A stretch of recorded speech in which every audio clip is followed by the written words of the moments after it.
Good afternoon student. जैसा कि आपको पता है कि हम ऑनलाइन वीडियो के माध्यम से आपको पढ़ा रहे हैं, जिसमें मैं वर्कशॉप कैलकुलेशन की क्लास लेता हूं। और हम वर्कशॉप कैलकुलेशन में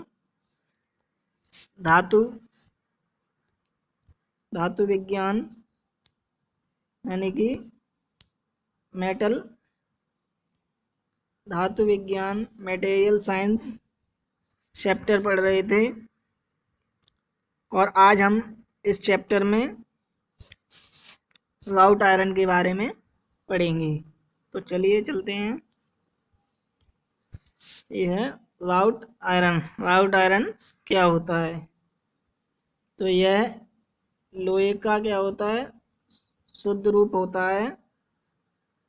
इसको बनाने के लिए पिग आयरन या ग्रे यानी कि श्वेत डलवा लोहा को पेंडलिंग भट्टी में दोबारा पिघलाया जाता है। पेंडलिंग भट्टी में कार्बन की मात्रा तथा दूसरे अन्य अशुद्धि दूर करके शुद्ध लोहा प्राप्त होता है।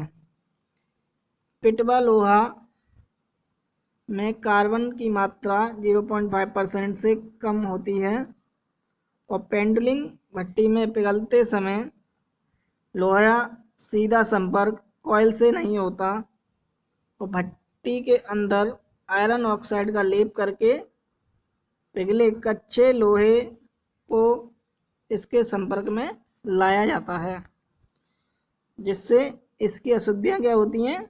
जल जाती हैं। यानी कि पिटवा लोहा क्या होता है? इसको शुद्ध लोहा बन जाता है। उसको क्या कहते हैं? पेंडलिंग भट्टी यानी कि पेंडलिंग फर्नेस में डालकर दोबारा गलाया जाता है और जिसमें थोड़ी बहुत भी अशुद्धियाँ होती हैं उसको क्या होता है? दूर हो जाती हैं और शुद्ध लोहा प्राप्त हो जाता है। पिटवा लोहा के गुण क्या क्या हैं? पिटवा लोहा क्या होता है? नरम होता है, मेलेबल होता है, डक्टाइल यानी कि तन्यता यानी इसमें तार भी बनाए जा सकते हैं। ऊष्मा व बिजली का क्या होता है? सुचालक होता है यानी कि आसानी से बिजली का प्रवाह हो जाता है। इसको आसानी से वेल्ड भी किया जा सकता है। पिटवा लोहे के यूज, इसके यूज क्या क्या हैं? इसके यूज हैं चेन, रिवेट, हुक, पाइप तथा तार आदि बनाने में। यानी कि पिटवा लोहा के माध्यम से हम क्या क्या chain, rivet, hook, pipe, wire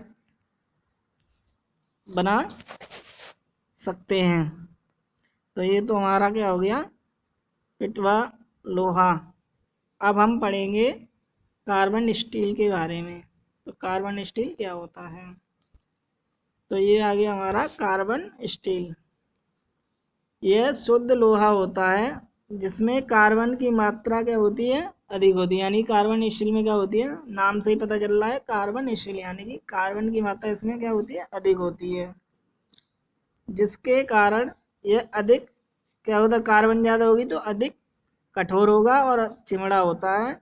इससे कार्बन की मात्रा 0.15 से 1.5% तक होती है। यानी कि कार्बन स्टील में 0.51 से 1.51 तक कार्बन की मात्रा होती है। इसके अतिरिक्त अन्य अशुद्धियाँ सल्फर, फास्फोरस भी होता है, जिन्हें अलग नहीं किया जा सकता।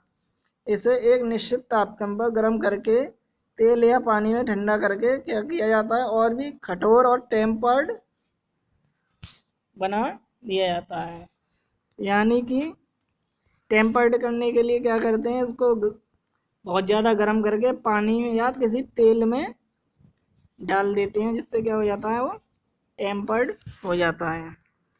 तो स्टील उत्पादन की बहुत सारी विधियाँ होती हैं बनाने की। इसमें हम बहुत सारी विधियाँ होती हैं। एक होती है cementation, cementation, cementation, Bessemer process, Bessemer विधि, बेसमर विधि, बेसमर प्रोसेस। और एक एक हो गई crucible, crucible method, crucible method, open hearth method, open hearth method, open hearth method,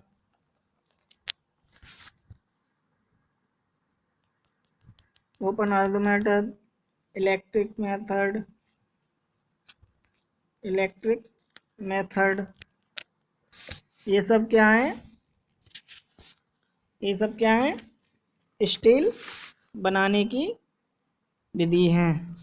steel के दो प्रकार की होती है स्टील भी।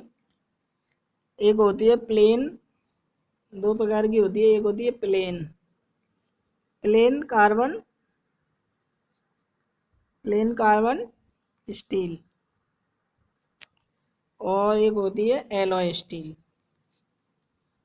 Alloy steel, alloy steel. ठीक है, तो इस प्रकार हमने कार्बन स्टील के बारे में पढ़ लिया है। अब हम स्टील और अब हम स्टील और डलवा लोहा में अंतर पढ़ेंगे। तो डलवा लोहा, ये है स्टील। तो डलवा लोहा में क्या होता है? इसमें कार्बन की मात्रा क्या होती है? अधिक होती है, और इसमें क्या होती है? कार्बन की मात्रा स्टील में कम होती है। और नंबर 2, डलवा लोहा में कार्बन क्या होता है? स्वतंत्र रूप में होता है, और इसमें स्वतंत्र रूप में नहीं होता है, यानी कि मिश्रित होता है। डलवा लोहा का गलनांक कम होता है, इसका गलनांक अधिक होता है। यह चुंबक नहीं बनाया जा सकता तथा स्टील की से चुंबक बनाए जा सकते हैं। डलवा लोहा भंगर होने के कारण फोज नहीं किया जा सकता, इसको फोज कर सकते हैं। इसमें क्या होता है? डलवे लोहे में जंग देर में लगता है, और स्टील में क्या होती है? जंग जल्दी लग जाता है। इसको वेल्ड नहीं किया जा सकता, डलवे लोहे को स्टील को वेल्ड कर सकते हैं। तो इस प्रकार हमने डलवा लोहा और स्टील के में डिफरेंस के बारे में पढ़ा। अब हम आगे नॉन फेरस मेटल के बारे में पढ़ेंगे।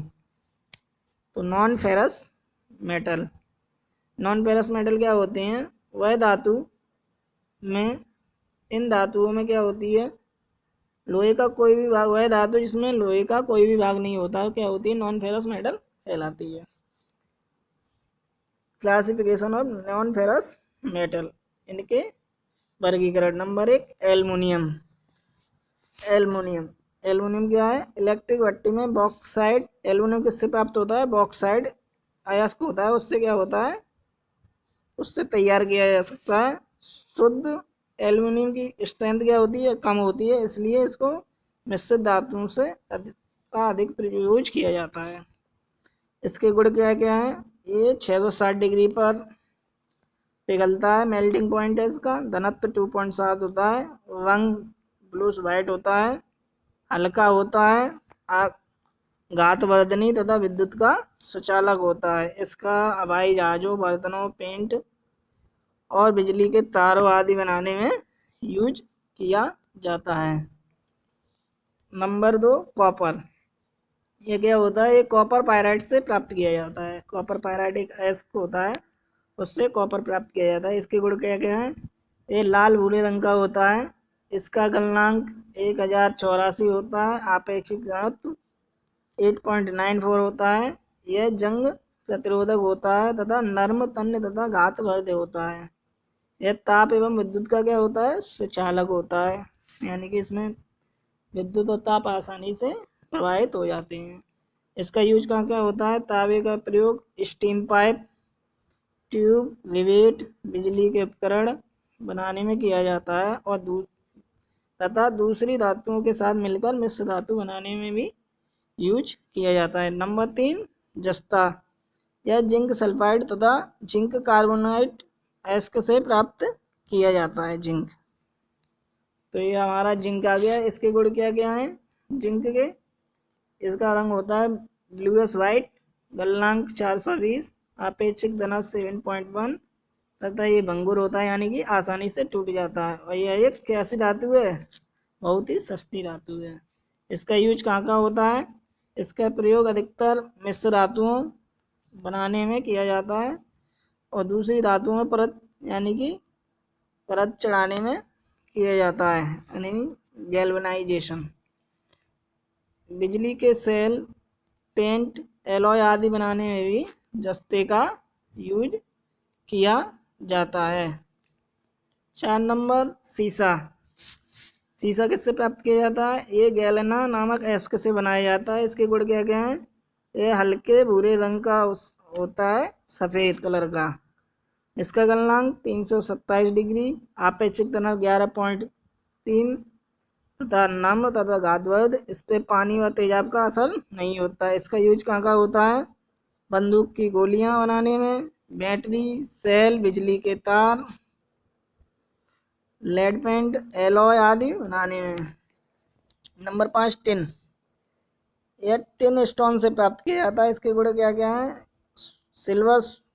सिल्वर वाइट कलर होता है, 230 डिग्री मेल्टिंग पॉइंट यानी गलनांक बिंदु है, 7.3 आपेक्षिक घनत्व, तन्य एवं घातवर्ध है यानी कि तनता भी है और उस पर चोट भी मार सकते हैं और इस पर जंग का प्रभाव नहीं होता है। इसका यूज कहाँ का होता है? पीतल के बर्तनों पर कलई करने में, टिन की कोटिंग के लिए, विभिन्न एलॉय धातु में भी यूज किया जाता है तथा शोल्डर बनाने में भी टिन को एलॉय के साथ मिलाकर शोल्डर बनाया जाता है। तो इस प्रकार हमने यहाँ तक पढ़ लिया है नॉन फेरस मेटल। अब हम इसकी नॉन फेरस एलॉय के बारे में कल की क्लास में पढ़ेंगे। फिर कल हमारा चैप्टर पूरा हो जाएगा। तब तक पढ़ते रहिए, सुरक्षित रहिए। धन्यवाद।